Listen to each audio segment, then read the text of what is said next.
Hi everybody and welcome back. Now we've just seen how to put a dictionary or a set of dictionaries in a list, something that is called nesting. Now let's take a look at putting a list inside a dictionary. Let's take purchasing a new car as our example. If we were to just use a list, all we would have is a list of the car's features. So alloy wheels, side airbags, whatever it might be, we would just have a list of the car's features. But by storing a list in a dictionary, the list of features can be just one aspect of the car we are purchasing. So we could have a dictionary that defines the type of car. We can have a dictionary that defines the type of features and so on. In this example, we have a car with two kinds of information.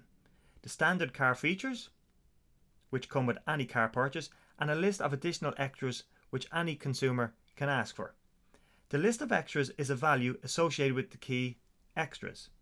To use the items in a list, we give the name of the dictionary and the key extras as we would any value in the dictionary. Instead of returning a single value, we get a list of the car's extras. So let's see how we can do that now. We kick off by creating a dictionary that holds info about the car we ordered. So let's do that. Car, actually let's change that to my ordered car equals. Okay, and let's do a new line so it's nice and clean. Type. So what kind of car did you order? Well, let's just keep it nice and simple. You ordered a standard 4-door saloon. Okay. Now, the next key we're going to add is extras. So, have you ordered any extras with your car? This is going to be a list of any additional extras that you requested. So let's see. Let's create our list with square brackets. And what did you ask for? Well, you asked for alloy wheels. You asked for climate control. Don't forget your single quotes because this is just a normal list. Control. Anything else? Well, you asked for leather heated seats. So again, I just forgot the opening single quote there. Leather heated seats. Okay, let's leave it at that. There we go. So there's our list created. Let's now print an order of our summary.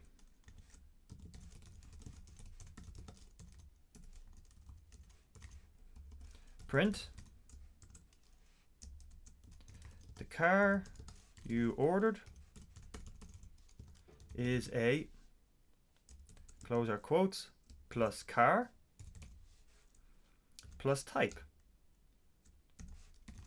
So we're accessing our dictionary and we're accessing the key type from that dictionary.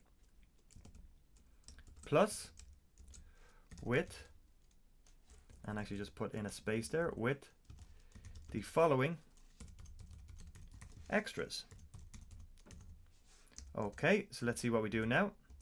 Well, we want to loop through our extras. For extra in car, so for any extra in our car dictionary, we want to access our extras key.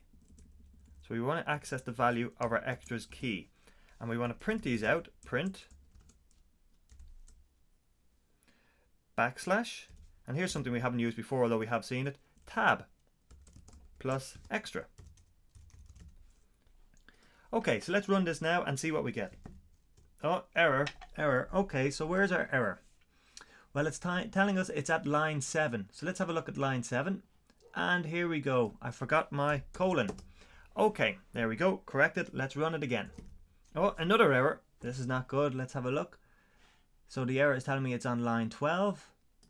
And it's telling me car is not defined. And rightly so, because we don't have a dictionary called car.